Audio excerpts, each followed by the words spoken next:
السلام علیکم ورحمۃ اللہ وبرکاتہ۔ بسم اللہ الرحمن الرحیم والصلاة والسلام علی رسولہ الکریم۔ پچھلے سبق میں ہم نے سورہ فاتحہ کی تمام جو اختلاف ہیں ان کو سیکھا کہ جس میں ملکی و مالکی لفظ صراط اور سلامیم الجمع اور حمزہ کے لیے علیہم الیہم ان لدیہم کس طرح سے استعمال ہوتا ہے، وہ ضمہ کے ساتھ پڑھتے ہیں ہاں کو۔ تو آئیے اب ہم سورہ فاتحہ کی تلاوت کرتے ہیں، اور یہ اس طرح ہوگا کہ ترتیب رجال کے ساتھ ہوگا، یعنی کہ ترتیب رجال کیا ہے؟ نافع، ابن کثیر، ابو عمر بصری، ابن عامر شامی، ٹھیک ہے نا، اس کے بعد امام عاصم، اور پھر امام حمزہ، اور اس کے بعد امام کسائی۔ تو اب اس ترتیب رجال کے ساتھ جب ہم پڑھیں گے تو ہر آیت کو اس ترتیب ہی سے پڑھیں گے، ٹھیک ہے نا۔ تو سب سے پہلے ہم نافع کے پہلے راوی قالون کے لیے پڑھیں گے، تو مالک وہ کس طرح پڑھیں گے؟ مالک یوم الدین۔ تو سورہ فاتحہ کی تلاوت کرتے ہیں انشاءاللہ تعالی۔ اعوذ باللہ من الشیطان الرجیم، بسم اللہ الرحمن الرحیم، الحمد للہ رب العالمین، الرحمن الرحیم، مالک یوم الدین۔ اب ہم نے جب مالک یوم الدین پڑھا تو اس میں کسائی اور عاصم کے علاوہ تمام شامل ہو گئے، چونکہ ہم نے صرف پڑھا قالون کے لیے، کیونکہ ترتیب رجال میں وہی آتے ہیں سب سے پہلے، لیکن اس میں ورش بھی شامل ہو گئے، ابن کثیر کے دونوں راوی شامل ہو گئے، بزی قنبل، ابو عمر بصری کے دونوں راوی شامل ہو گئے، دوری بصری اور سوسی۔ اس کے بعد ابن عامر بھی شامل ہو گئے اپنے دونوں راوی کے ساتھ، ہشام اور ابن ذکوان کے ساتھ، اور اس میں حمزہ اپنے دونوں راوی خلف اور خلاد کے ساتھ شامل ہو گئے، ٹھیک ہے۔ اور پھر اس کو جب ہم پڑھیں گے مالک یوم الدین، اب یہاں پر ہم نے یہ عاصم اور کسائی کے لیے پڑھ لیا، ٹھیک ہے۔ اس کے بعد اب اگلی آیت دیکھتے ہیں، ایاک نعبد و ایاک نستعین، یہاں پر کسی کا کوئی اختلاف نہیں ہے۔ اہدنا الصراط المستقیم،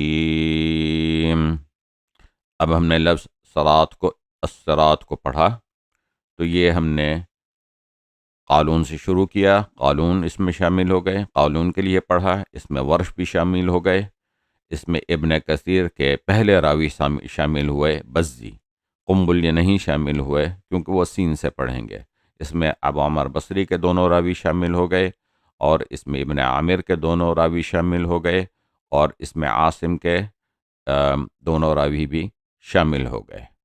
اس میں خلف اور خلاد نہیں آیا حمزہ کے، اور قنبل نہیں آئے۔ تو اب ترتیب رجال میں چونکہ ہم نے نافع اور ورش کے لیے پڑھ لیا، تو اب اور اس کے بعد بزی کے لیے بھی پڑھ لیا، تو اب ہم قنبل کے لیے پڑھیں گے۔ تو قنبل کے لیے اس طرح سے پڑھیں گے، اہدنا الصراط المستقیم۔ اب ہم امام حمزہ کے پہلے راوی خلف کے لیے پڑھیں گے، تو اہدنا الصراط المستقیم۔ اب ہم خلاد کے لیے بھی پڑھیں گے، کیونکہ خلاد صرف پہلی جگہ پر یہ اشمام کرتے ہیں اور دوسری جگہوں پہ صراط پہ اشمام نہیں کرتے ہیں، تو خلاد کے لیے ہم پڑھیں گے اسی طرح جس طرح ہم نے خلف کے لیے پڑھا، اہدنا الصراط المستقیم، ٹھیک ہے نا۔ اس کے بعد اب اگلی آیت دیکھتے ہیں، صراط الذین انعمت علیہم غیر المغضوب علیہم ولا الضالین،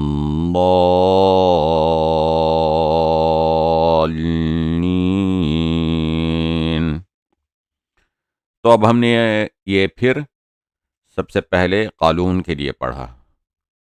تو قالون کے لیے ہم نے یہ پڑھا عدم صلہ، یعنی کہ بغیر صلہ کے پڑھا، کیونکہ ہم نے وصل کیا تھا علیہم پہ. ٹھیک ہے. تو اس میں جو ہے قالون کی دوسری وجہ نہیں آئی. اس میں پھر ورش شامل ہو گئے، ابن کثیر کے راوی بزدی شامل ہوئے، قنبل شامل نہیں ہوئے، اور ابو عمر بصری اپنے دونوں راویوں کے ساتھ شامل ہو گئے. ابن عامر شامل کے دونوں راوی شامل ہو گئے اس میں، اور عاصم کے دونوں راوی شعبہ و حفص بھی شامل ہو گئے.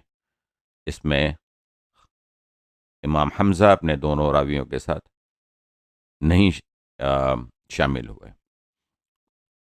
تو اب ہم ترتیب رجال کے حساب سے سین سے پڑھیں گے صراط کو، اور پہلے ہم اس سے پہلے ہم بزی کے لیے پڑھیں گے اب، کیونکہ ترتیب رجال میں بزی آتا ہے.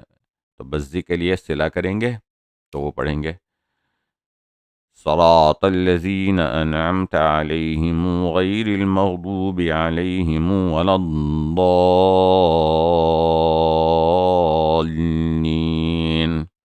تو اس میں اب قالون کی دوسری وجہ آ گئی صلہ کے ساتھ، اور بزی کے لیے ہم نے پڑھ لیا ابن کثیر کے ساتھ کیا. اب اس کے بعد قنبل کے لیے پڑھیں گے صراط الذین انعمت علیہم غیر المغضوب علیہم ولا الضالین.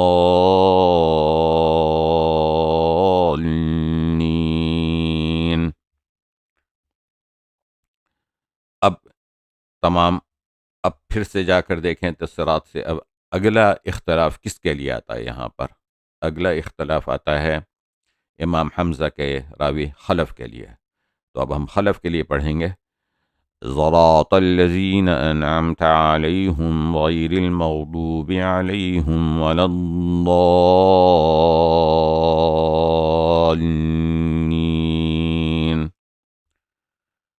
ابھی ہم نے خلف کے لیے پڑھا. اس کے بعد ہم خلاد کے لیے پڑھیں گے. اب خلاد کا کیا اصول ہے کہ یہاں پر اب وہ اشمام نہیں کریں گے، کیونکہ یہ دوسرے جگہ صراط آیا ہے، صرف پہلی جگہ پر پڑھنا ہے قرآن میں جو آتا ہے. تو خلاد کے لیے ہم اب پڑھیں گے علیہم کے ساتھ صراط الذین انعمت علیہم غیر المغضوب علیہم ولا الضالین.